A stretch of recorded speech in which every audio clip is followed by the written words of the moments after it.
একজন Russian sniper দ্বিতীয় বিশ্বযুদ্ধে একাই হত্যা করেছিল ৩০৯ জন জার্মানিকে। তার চেয়ে বড় ব্যাপার, সে ছিল মাত্র ২৫ বছর বয়সী একজন সাধারণ মেয়ে। একজন নারী হয়ে সে কিভাবে নিজেকে জার্মানির কাছে ডেথ লেডি বলে পরিচিত হয়েছিল, সেই অসাধারণ গল্পটি শুনতে চলেছ ব্যাটল ফর সেভাস্তোপল মুভিতে।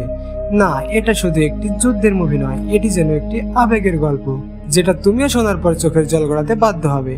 এটি একটি অসাধারণ মুভি। আমি চাই না আমার প্রিয় কোনো অডিয়েন্স এরকম একটা মুভি মিস করুক। তো চলুন বন্ধুরা, কথা না বাড়িয়ে গল্পটি শুরু করা যাক।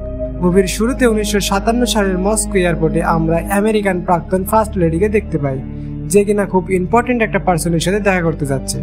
তার এই গুরুত্বপূর্ণ পার্সনটি কে জানতে চাইলে সে বলা শুরু করে সোভিয়েত ইউনিয়নের ডেথ লেডি লুডমিলা পাভলিচেনকো এর কাহিনী। ফার্স্ট লেডির সাথে তার পরিচয় ১৯৪২ সালের একটি স্টুডেন্ট অ্যাসেম্বলিতে। ফার্স্ট লেডি সবার কাছে তার যুদ্ধের কৃতিত্বের কথা জানতে চায়। সে যখন লুডমিলাকে প্রশ্ন করে, তুমিও স্নাইপার হিসেবে কয়জনকে মেরেছ, তখন লুডমিলা বলে, আমি ৩০৯ জন জার্মানিকে হত্যা করেছি। এটা শুনে পুরো হল রুমে হইচই শুরু হয়ে যায়। সে কিনা ৩০৯ জন জার্মানিকে মেরেছে মাত্র ১ বছরে। কিভাবে সে এতগুলো শত্রুকে হত্যা করেছিল, সেই কাহিনী ফার্স্ট লেডি বলতে শুরু করে। এই কাহিনীর প্রথমে আমরা দেখতে পাই লুডমিলা এবং তার কিছু বন্ধু সেনাবাহিনীর পরীক্ষায় পাশ করেছে, তাই সে একটি পার্টির আয়োজন করে। এদিকে লুডমিলার বাবা ছিল একজন আর্মি অফিসার, কিন্তু সে তার মেয়ের এমন কৃতিত্বে সে খুব একটা খুশি হয়নি, যার ফলে লুডমিলার মন খারাপ হয়ে যায়। পরের দিন সে তার বন্ধুদের সাথে শুটিং রেঞ্জে যায় ফায়ারিং প্র্যাকটিস করতে। লুডমিলার বন্ধুদের মধ্যে মাসা নামের বন্ধুটি ছিল সবচেয়ে ঘনিষ্ঠ। এখানে লুডমিলা জীবনে প্রথমবারের মতো সে আসল গান হাতে নেয়। টিম কমান্ডার তাকে বুঝিয়ে দেয় কিভাবে বন্দুক ধরতে হবে এবং কিভাবে এম করতে হবে। লুডমিলাকে দেখে তার ছেলে বন্ধুরা তাকে নিয়ে হাসাহাসি করতে থাকে, কিন্তু লুডা এমন 5টি শট নেয় যার 10 নম্বরের মধ্যে 9 নম্বর তুলে নেয়। এটি দেখে সেই টিম কমান্ডার বেশ অবাক হয়ে পড়ে। জীবনে প্রথম দিনে এমন শুটিং আর কাউকে করতে দেখেনি। এদিকে লুডমিলা যখন ক্লাস করছিল, ঠিক সেই সময় তাদের পিয়ন অনেক হন্তদন্ত হয়ে এসে বলে, পাভলিচেনকো, তোমাকে হেড প্রিন্সিপাল তার অফিসে ডেকে পাঠিয়েছে। লোডা তো কিছুই বুঝে উঠতে পারছে না কাহিনী কি, কিন্তু অফিসে যাওয়ার পর বুঝতে পারে শুটিং রেঞ্জে যে স্কিল দেখিয়ে ফেলেছে তা সোভিয়েত ইউনিয়নের রেড আর্মির স্কিলের পর্যায়ে পৌঁছে গেছে। তার প্রিন্সিপাল তাকে বলে, তোমার যা ট্যালেন্ট, তুমি জাস্ট একটা হীরের টুকরো। আমি চাই তুমি 6 মাস স্নাইপার ট্রেনিং করে আসো। পড়ালেখায় সমস্যা হবে বলে লুডমিলা সেটাতে রাজি হতে চায় না, কিন্তু প্রিন্সিপাল জানায়, তোমার জন্য আমরা ট্রেনিং এ বিশেষ ব্যবস্থা রাখবো। এসব কিছু শুনে লুডমিলা রাজি হয় এবং বাড়িতে গিয়ে সব কিছুর প্রস্তুতি নিতে থাকে। এদিকে তার বাবা খুব অমত করে একজন মেয়ে হিসেবে ট্রেনিং গ্রাউন্ডে যাওয়ার জন্য। লুডমিলা আগে থেকে তার বাবার উপর অভিমান করে আছে, তাই সে তার বাবার কোনো কথা না শুনে বেরিয়ে পড়ে ট্রেনিং এ যাওয়ার জন্য। এদিকে সিন চলে যায় ১৯৪১ সালের জুন মাসে ইউক্রেনের অরেসা শহরে। সেখানে লুডমিলা ও মাসাকে মন দিয়ে পড়ালেখা করতে দেখা যায়। মাসা তাকে পড়া বাদ দিয়ে অবসর সময় কাটানোর জন্য বিচে নিয়ে আসে। সেখানে গিয়ে মাসা এবং লুডমিলার সাথে কিছু ছেলের পরিচয় হয়, তারা মূলত সোভিয়েত ইউনিয়নের পাইলট ছিল। এদিকে মাসা প্ল্যান করে তার ভাই বরিসকে সাথে করে লুডমিলার সাথে পরিচয় করিয়ে দেয়। বরিস প্রথম দেখাতে তাকে পছন্দ করে ফেলে এবং নিজের বাড়িতে লাঞ্চ করার প্রস্তাব দিয়ে বসে। লুডমিলার বিয়ে, প্রেম, ভালোবাসাতে কোনো ইন্টারেস্ট ছিল না, তাই চক্ষু লজ্জার কারণে সে রাজি হয়ে যায়। এদিকে বরিস ছিল একজন ডাক্তার এবং সে যুদ্ধের বিপক্ষের একজন লোক ছিল এবং লুডমিলা প্রথম থেকেই দেশের জন্য কিছু একটা করতে চায়। এরপর লুডমিলা বরিসের ফ্যামিলির সাথে দেখা করতে চায়। বরিসের ফ্যামিলি লুডমিলাকে খুব পছন্দ করে তার ছেলের বউ হিসেবে। তবে সেই মুহূর্তে বরিস এঙ্গেজ করার জন্য একটি রিং গিফট করে। রিংটি সে নিতেই যাবে, তখনই রেডিওতে ভেসে আসে জার্মানি সোভিয়েত ইউনিয়নের উপর হামলা চালিয়ে দিয়েছে। এই কথা শুনে লুডমিলা সাথে সাথে বিয়ে ক্যান্সেল করে দেয়, কিন্তু বরিস তাকে কোনোভাবে যুদ্ধে যেতে দিতে রাজি নয়। এতে লুডমিলা অনেক রেগে যায় এবং বরিসকে ভীতু বলে চলে যায় যুদ্ধে যাওয়ার জন্য। এরপর শুরু হয়ে যায় লুডমিলার কঠিন থেকে কঠিনতম ট্রেনিং। এই ট্রেনিংটি ছিল একজন মেয়ে হিসেবে খুবই কষ্টের। কখনো সমতলে, কখনো পাহাড়ে, কিংবা কখনো কাদার মধ্যে দিয়ে চলতে থাকে এই যুদ্ধের ট্রেনিং। মেয়েদের প্রিয় সকল জিনিসপাতি বের করে পুড়িয়ে ফেলা হয়, কারণ এখন মেকআপ বা জুতো পরার সময় না। যুদ্ধ অনেক নির্মম। কমান্ডার তাদের বলে, তোমরা যে একটি মেয়ে তা তোমরা ভুলে গিয়ে একজন সৈনিকের মতো আচরণ করো। তারপরে ক্যামোফ্লজের ট্রেনিং দেওয়া হয়। ক্যামোফ্লজ হলো ছদ্মবেশ ধারণ করা। এমন ভাবে প্রকৃতির সাথে মিশে যেতে হবে যে যাতে দূর থেকে কেউ বুঝতে না পারে এখানে কেউ আছে। তবে বাকিরা ক্যামোফ্লজে কমান্ডারের কাছে ধরা খেলেও লুডমিলাকে কমান্ডার ধরতে পারে না। এতে কমান্ডারও বেশ ইমপ্রেস হয় তার স্কিলের উপর। এরপরে শুরু হয় শুটিং ট্রেনিং। মেজর শেষবারের মতো লোডাকে প্রশ্ন করে, তুমি কি সত্যি যুদ্ধে অংশগ্রহণ করতে চাও? লুডমিলা বলে, হ্যাঁ, আমি সত্যি যুদ্ধে নিজেকে নিয়োজিত করতে চাই। এটা শুনে মেজর তাকে শুট করতে বলে। সে গিয়ে দাঁড়ায় টার্গেটের কাছে।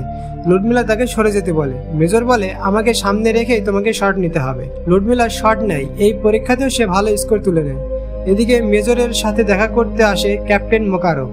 সে জানায় তোমাদের এই ব্যাটালিয়নকে যুদ্ধে যাওয়ার জন্য আদেশ দেওয়া হয়েছে। মেজর তার ছেলেদের পাঠাতে চাইলেও মেয়েদের পাঠাতে একদমই রাজি হয় না, কারণ সে বলে এরা এখন রেডি না যুদ্ধে যাওয়ার জন্য। ক্যাপ্টেন তাকে বলে এই মেয়েরা 6 মাসের শুটিং ট্রেনিং করে এসেছে।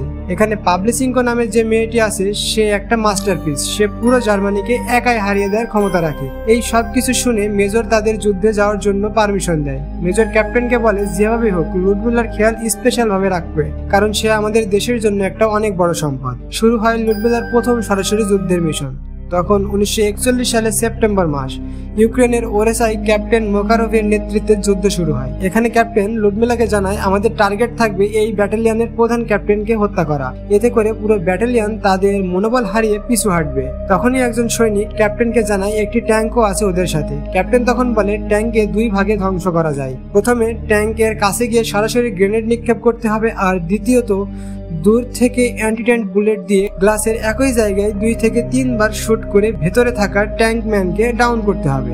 এটি শুনে লুডমিলা তখন অ্যান্টি ট্যাঙ্ক বুলেট চাই। বুলেট পেয়ে গিয়ে লুডমিলা প্রস্তুত হতে থাকে হামলা করার জন্য, কিন্তু ততক্ষণে সেখানে জার্মান বাহিনীর এয়ারফোর্স এসে আচমকা হামলা শুরু করে দেয়। এই হামলায় সোভিয়েত ইউনিয়নের অনেকেই মারা যায় এবং লুডমিলা নিজের জীবনের প্রথম বিশাল ভয়াবহতার সম্মুখীন হয়। এতদিন কেবল শুনে এসেছিল যুদ্ধের গল্প, কিন্তু আজ সরাসরি যুদ্ধ দেখে পুরাই হতভম্ব হয়ে যায়। তারপরে সে সজ্ঞানে ফিরে আসলে তার রাইফেলটি সে খোঁজা শুরু করে। তারপরে লুডমিলা অসামান্য 2টি শট নিয়ে ওই ট্যাঙ্কের সোলজারকে ডাউন করে ফেলে। অপর দিক থেকে মাকারভ তাকে বাংকার দিতে থাকে। এক পর্যায়ে লুডমিলা ওই টিমের ক্যাপ্টেনের বুক বরাবর শট নিয়ে তাকে হত্যা করে ফেলে। এটি হচ্ছে লুডমিলার জীবনের প্রথম কিল। এবার ক্যাপ্টেন এসে দেখতে পায় লুডমিলার সারা মুখে রক্ত। সে প্রথমে ভাবে লুডা হয়তো আহত হয়েছে, পরে জানতে পারে এটা তাদের টিমমেটেরই অন্য একজনের রক্ত। লুডাকে সে অ্যালকোহল পান করায় যাতে সে নিজেকে ঠিক রাখতে পারে। পরের দিন লুডমিলার সাথে দেখা করতে মেজর আসে। এখানে সে লুডমিলাকে একটি SDV dragon of rifle gift করে গতকাল তার অসাধারণ যুদ্ধের জন্য। সে সময় এই সম্মান পাওয়াটা ছিল অনেক বড় বিষয়। এরপরে সে ফাইট করেছিল একটি অন্য রাইফেল দিয়ে।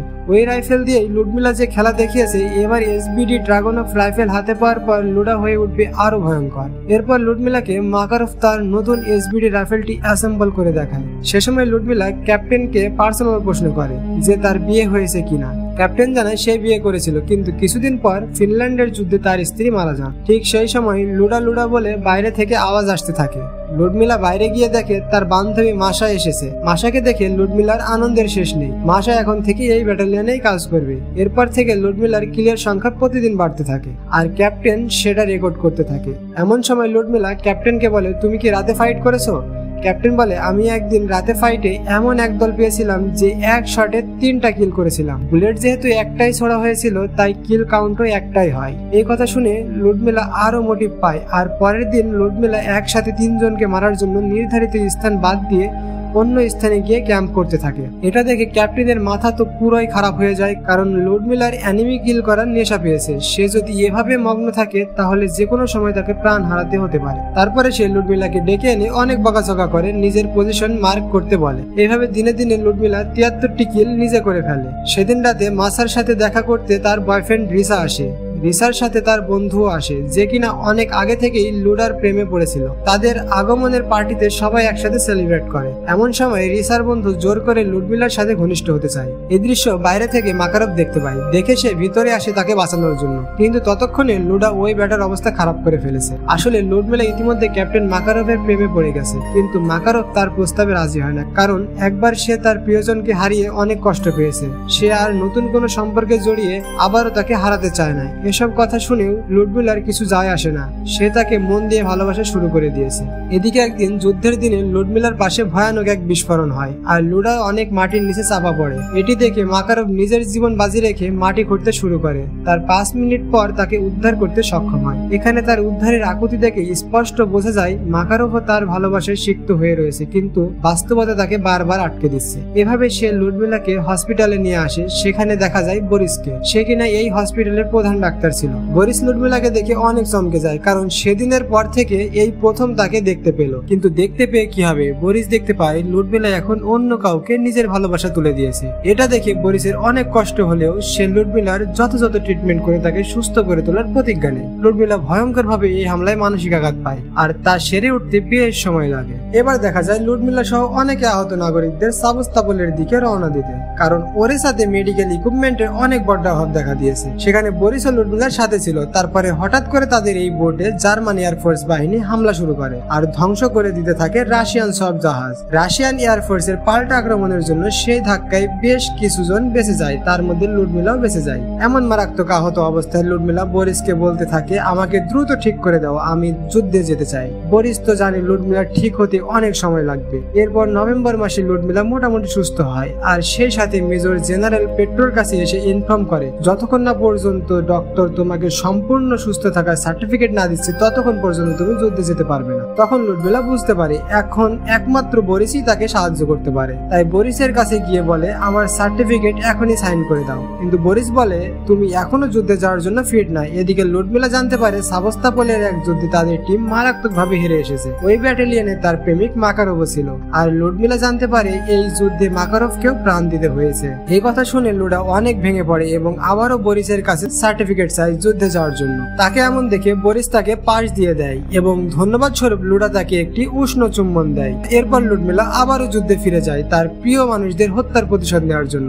এবার লুডমিলার কমান্ডার হয় লিওনিড নামের একজন স্নাইপার। তার সাথে প্রথম মিশনে গিয়ে জার্মানদের এক্সিকিউট করতে থাকে এবং সেখানে দেখা যায় লুডমিলা তাদের হেডশট না মেরে বডি শট দিচ্ছে, কারণ সে এই জার্মানিদেরকে কষ্ট দিয়ে মারতে চাইছে তার ক্ষোভ মেটানোর জন্য। এটা দেখে তার ক্যাপ্টেন রেগে যায় এবং তাকে বোঝাতে থাকে, তুমি যাকে মারছো সেও তোমার শত্রু হলেও তারও কিন্তু প্রাণ আছে। নিজের ক্ষোভ মেটানোর জন্য এমন ভাবে মানুষকে মারা অনেক অন্যায়। এসব কথা শুনে লুডমিলার ধীরে ধীরে ক্ষোভ কমতে থাকে আর লিওনিডের সাথে বড় বড় মিশন পরিচালনা করতে থাকে। ধীরে ধীরে তার কিল সংখ্যা প্রায় 200-রও বেশি হয়ে যায়। তারা প্রচুর শীতের মধ্যে একের পর এক রাশিয়ান স্নাইপারদের উড়িয়ে দিতে থাকে। এভাবে দুজনের প্রতি অনেক ডিপেন্ডেবল হয়ে যায়। আর একসময় লুডমিলার জীবনে দ্বিতীয়বারের মতো প্রেমের বসন্ত উকি দেয়। সেই বসন্তের শেষে চলে আসে ক্রিসমাস।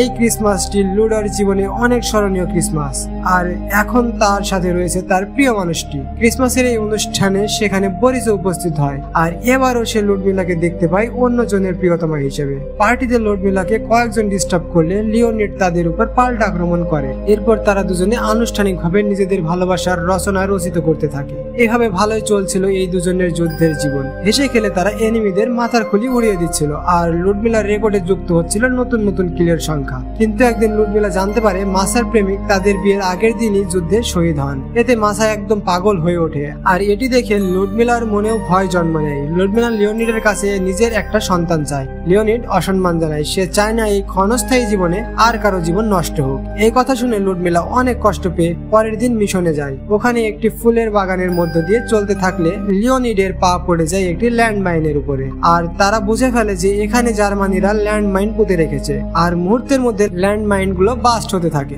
আর দুজনে সেখান থেকে পালিয়ে যেতে শুরু করে। কিন্তু লুডমিলাকে বাঁচাতে গিয়ে লিওনিড তারই বাহুডোরে রক্তাক্ত অবস্থায় প্রাণ হারায়। লুডমিলার জীবনের শেষ বসন্তে আবারও বর্ষার ঘন মেঘে ছেয়ে যায়। এখানে লিওনিডকে বাঁচানোর জন্য লুডমিলার যে আকুতি ছিল তা দেখে যে কোনো পাষাণ হৃদয়ে রক্তক্ষরণ হবে। আমার এমন মনে হচ্ছিল যে আমি নিজেই যেন সেই যুদ্ধক্ষেত্রে সবকিছু সামনে থেকে দেখতেছি। এভাবে লুডমিলা হসপিটালের সাথে নিজের জীবন যুদ্ধ করতে থাকে। কিন্তু মজার বিষয় হচ্ছে বরিস তাকে ট্রিটমেন্ট দিয়ে সুস্থ করে তোলে। লুডমিলা যতবারই আহত হয়েছে বরিস ততবারই তাকে চিকিৎসা করে সারিয়ে তুলেছে, কারণ বরিস লুডমিলা নামের এই মেয়েটিকে নিজের জীবনের থেকেও বেশি ভালোবাসে এবং শেষ ভালোবাসা হিসেবে স্থান দিয়েছে। এবং সেই হসপিটালে কিছু সৈনিক এসে বরিসকে বলে, লুডমিলাকে হত্যার জন্য জার্মান বাহিনীর সকল স্নাইপারদের নির্দেশ দেওয়া হয়েছে, তাই আমাদেরকে যুদ্ধে যেতে হবে। তাই এর জন্য লুডমিলাকে আমাদের সাথে যেতে হবে।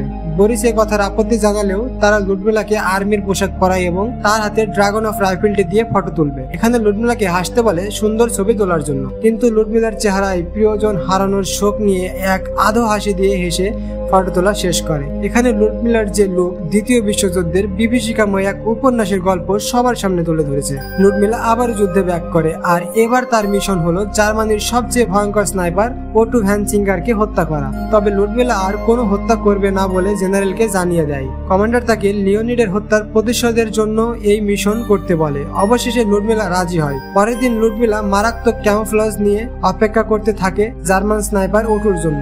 একদম শান্ত হয়ে সে পরীক্ষা করতে থাকে শিকারের জন্য। তবে পুরো দিন গড়িয়ে রাত হয়ে গেলেও সেই জার্মান স্নাইপারের কোনো খোঁজ পায় না। রাতের আকাশের দিকে তাকিয়ে লুডা ভাবতে থাকে ওই আকাশে হয়তো লিওনিড তার জন্য অপেক্ষা করছে। এভাবে রাত পার হয়ে সকাল হয়ে যায়। লুডমিলা আবারও তার পজিশনে ফিরে আসে। এবার লুডমিলা সেই জার্মান স্নাইপারকে দেখে ফেলে আর তাকে দেখে নিজের জীবনের মায়া ত্যাগ করে সে ক্যামোফ্লেজ থেকে বের হয়ে একদম সরাসরি তাকে শট নিতে চায়। এটা দেখে জার্মান স্নাইপার তো কিছুই বুঝে উঠতে পারে না কি করতে চাইছে সে। কিছু বুঝে ওঠার আগেই লুডমিলা তার শট নিয়ে বসে। অন্যদিক থেকে জার্মান স্নাইপারও তার শট নিলে তা গিয়ে লাগে লুডমিলার বুকে। লুডমিলা পরে ওটুর কাছে এসে দেখতে পায় যে তার গলায় আঘাত করে সে তাকে হত্যা করতে সক্ষম হয়েছে। এবার লুডমিলা সেই স্নাইপারের পকেট থেকে পরিবারের কিছু ছবি দেখতে পায়। তখন লুডমিলা বুঝতে পারে আজ তার জন্য আরো একটি ফ্যামিলি তাদের প্রিয়জনকে হারালো। লুডমিলা প্রতিজ্ঞা করে আর কাউকে সে হত্যা করবে না। এটি তার জীবনের শেষ হত্যা। ইতিমধ্যে সেভাস্তোপোলের অবস্থা খুবই ভয়ঙ্কর হয়ে উঠেছে। 250 দিন ধরে ডিফেন্স করে আর কোনোভাবেই জার্মানিদের সাথে এই লড়াইয়ে সোভিয়েত ইউনিয়ন সেভাস্তোপোলকে রক্ষা করতে পারল না। তাই জেনারেল সিদ্ধান্ত নেয় সেভাস্তোপোল থেকে সব ভিআইপিদের সরিয়ে ফেলা। এই কথা শুনে বরিস সেখানে উপস্থিত হয় আর জেনারেলকে অনুরোধ করে লুডমিলাকে এখান থেকে চলে যেতে দিন। জেনারেল বলে লুডমিলাকে এখনো আমাদের যুদ্ধের প্রয়োজন, তাকে আমরা ছাড়তে পারবো না। কিন্তু বরিস বলে সে একাই 300 জনকে মেরেছে, 4 বার মরণের হাত থেকে ফিরে এসেছে। একটা মেয়েকে দিয়ে আপনারা আর কত কিল চান? এই ট্রাভেল পাস তার পাওয়ার কি যোগ্যতা নেই? এই বলে বরিস সেখান থেকে বেরিয়ে পড়ে আর লুডমিলাকে নিয়ে এসে হাজির হয় এক্সিট পয়েন্টে। এখানে জাহাজ ও সাবমেরিন অপেক্ষা করছিল ভিআইপিদের নিয়ে যাওয়ার জন্য। বরিস সেখানে লুডমিলাকে সাবমেরিন পর্যন্ত নিয়ে আসে। এখানে লুডমিলা বরিসের সাথে প্রথম দেখা হওয়ার অনুভূতি জানায়। বরিস বলে তুমি চাইলে এখনো তোমার জন্য অপেক্ষা করতে পারি। আমাদের অনেক সুন্দর একটা সংসার হবে, 5টা বাচ্চা হবে। এসব শুনে লুডমিলা কেন জানি বরিসের উপর দুর্বল হয়ে পড়েছে। কিন্তু যখন সাবমেরিনে ওঠা হয় তখন দেখা যায় বরিস তার সাথে আসছে না। বরিস জানায় সে পরের সাবমেরিন ধরে এখান থেকে বের হবে। আসল সত্য ছিল বরিস তার ভিআইপি পাস দিয়ে দেয় লুডমিলাকে। সে তার নিজের জীবন বাঁচানোর সুযোগ লুডমিলাকে দিয়ে তার বড় হৃদয় ও পবিত্র ভালোবাসার এক অনন্য উদাহরণ সৃষ্টি করে। নিঃস্বার্থ ভালোবাসা কাকে বলে বরিস ছিল তার জলজান্ত প্রমাণ। এত অবজ্ঞা সহ্য করেও বরিস কখনো নিজের হৃদয়ের স্থান থেকে ছুঁড়ে ফেলে দেয়নি। এরপর দেখা যায় জার্মান যুদ্ধ বিমান সেখানে উপস্থিত হতে আর শেষবারের মতো সেভাস্তোপোলের উপর বোমা হামলা শুরু করতে। এই বোমা হামলায় সেভাস্তোপোলের সকল সৈনিক সাধারণ মানুষের সাথে বরিসও শাহাদত বরণ করেন। এতক্ষণ ধরে সেই কাহিনী বলছিল ফার্স্ট লেডি রোজবেট, আর এবার সে 57 সালে আবারও দেখা করে ডেথ লেডি লুডমিলা পাভলোচিঙ্কোর সাথে। লুডমিলা এর মধ্যে বিয়ে করে নিয়েছে, তার একটি সন্তানও আছে। তার মানে লুডমিলা যুদ্ধের পরের বছরগুলো একদম তার পরিবারের সাথেই ছিল। এই সিনের মধ্য দিয়ে এই মুভিটি শেষ হয়ে যায়।